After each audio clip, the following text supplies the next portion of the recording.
John, why don't you start us off in terms of the topic for the day is, Are you afraid of being on camera or scared of being on camera?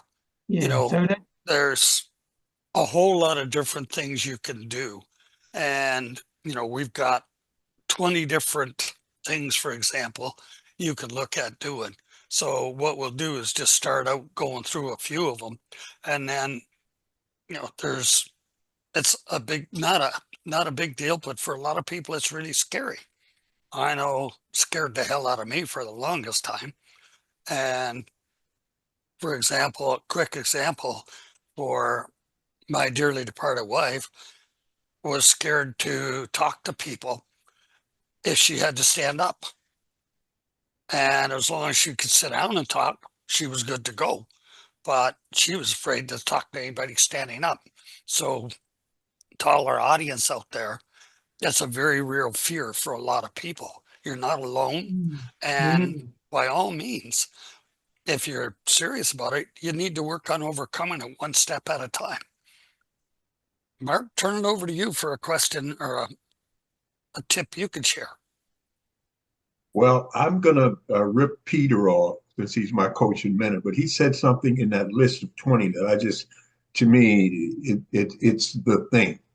Start off by having a friend, an associate, someone close to you, as if you're just talking to a friend, because you ultimately are. It's just that you'll be getting massive reach to a lot of new friends, and just have a conversation with them. Be as authentic as you can. And I'm going to go over just a little bit, Peter. I don't want to steal too much of your thunder.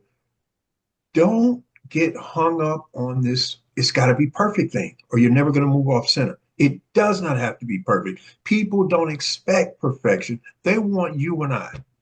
Just be authentic, be who you are. And I wrote a blog post, gentlemen, that's going to be coming out recently. And Peter, I shared 7 of the tips, but I made them aware that if they'd like to get the other 13 for a total of 20, they need to apply to be a part of our community. good. That's a good idea. Good idea. I think I saw that, Mark. And in fact, what we'll do, why don't we put it into the files here within the community, okay? Those 20 things. All right. All right. My tips, and Alan, and please come in because you've done a lot of videos as well on camera. My tips, I mean, one of the most important things for me is to actually slow down. I have a tendency to get passionate, get enthusiastic, and right, and I can drown people. So for me, I need to take a big breath, and I need to slow down, and I need to think I'm talking to a friend. That's what I'm doing. And I'll let you into a secret. When I first started doing Facebook Lives years ago, and I did more than 1,000 of them, right?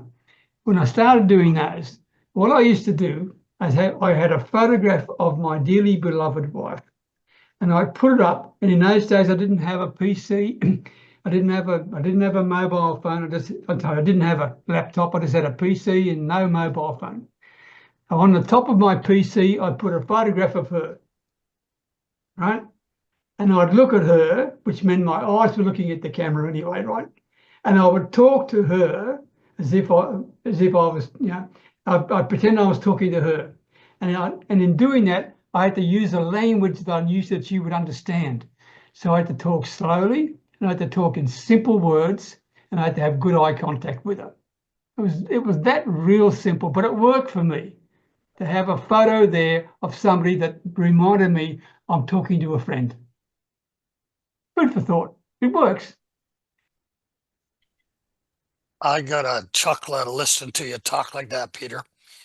Uh, I was due to give a talk, and it was supposed to be a 15-minute talk. I was a machine gun. It took me about a minute or 2 minutes to run through this 15-minute talk.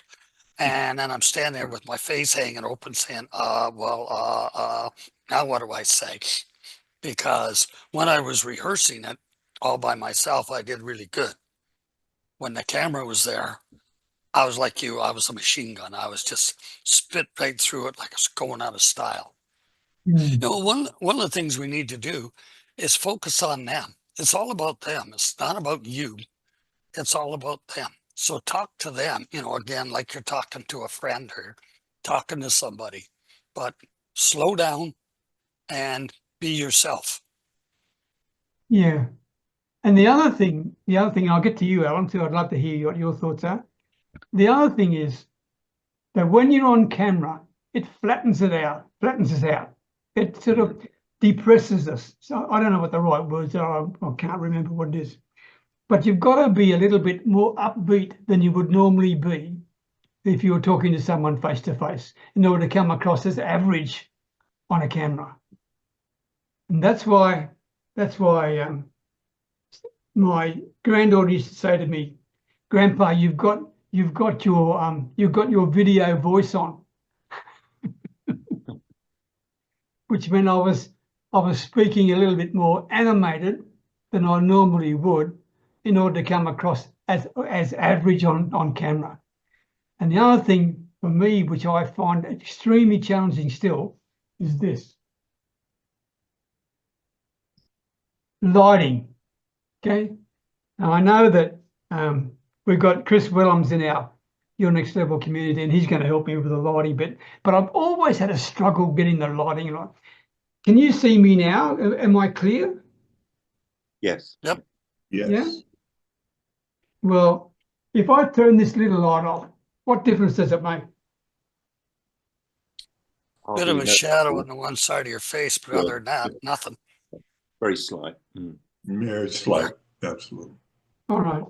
Alan, what about you? Do you have any tips you could give people about being on camera? Yeah, I think you guys have covered it about being authentic, being slightly more animated, having good eye contact with the camera. And I struggle with my script for the video because I don't want to be seen to be reading, and yet I need to know my subject. So it's finding that right balance between how to get the prompts there in front of you so you know what to talk about to make a video that is of value to people, because what you need to do is think about who you're actually making the video for, and you know, have in mind that person who you're speaking to as if they were a friend. So it's still a challenge for me. I do it by using my iPhone as the camera, and I find the iPhone audio is okay as well. What I really need to do is get some purpose-made light, or rather proper lighting and a microphone. But at the moment I use my iPhone for it, and the better quality you can make it, the more your results will reflect that quality. So yes, I do things without having really invested in them, but I think if I invested in the lighting and the audio, I'd get better results, and also probably an audio prompt like a script reader that I could read off. That would probably help me. Okay. I've tried using what do you call them? Script. What do you call it? The things that move it. Yeah. And I could never feel comfortable doing it because I couldn't get it to work for me. But there probably are better versions now. This was years ago. But in those days, it was supposed to follow the speed of your own speaking, but I could never get it right. So most of the time I did it off the cuff, and or I'd have a couple of bullet points like you had, Alan, right? So underneath my photo with a bit of sticky tape in the early days, I'd stick this underneath her photograph, look at her, and I'd just quickly look over every now and again to check the questions out. Yeah. And by the way, this was interesting too. When I did that, I would say to people, by the way, I can't remember all the questions I'm going to ask you or tell you. just hang on, Tico, let me check them out. So I would tell them the truth, okay? And I'd say, oh, yeah, I just checked. This is important too, A, B, C, okay? And by doing that, you were natural. And by doing that, you were imperfect. And by doing that, people resonated with you. Yeah. So anyway, any other tips, Mark or Peter, John? I'd like to share something. I'm sorry. This is really, we all kind of said it in the same thing. But ladies and gentlemen, here's the thing. Let's say you've never done video. Start small. Peter suggests maybe do a 2-minute video. John suggests maybe a 1-minute video. Any of those will work. And again, do it with a friend, because when you watch these super polished guru and guruettes and you're thinking, oh, I have to be like, no, you do not have to be like that. That's not where you are. Peter, years ago in the States, they used to have it was called Tuesday Night Fights in boxing, but they would have something called Just for Starters. And this was young fighters just starting out, and they'd fight 4 rounds. Well, that's kind of where you are if you're just getting started with video. You got no business trying to compare yourself to somebody who's already done 1,000 videos, 500 videos, 2,000 videos.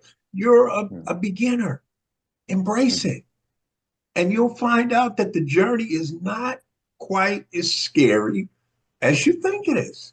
It's mostly all built up in your mind. You just got to start. Yeah. The big thing is slow down and have fun.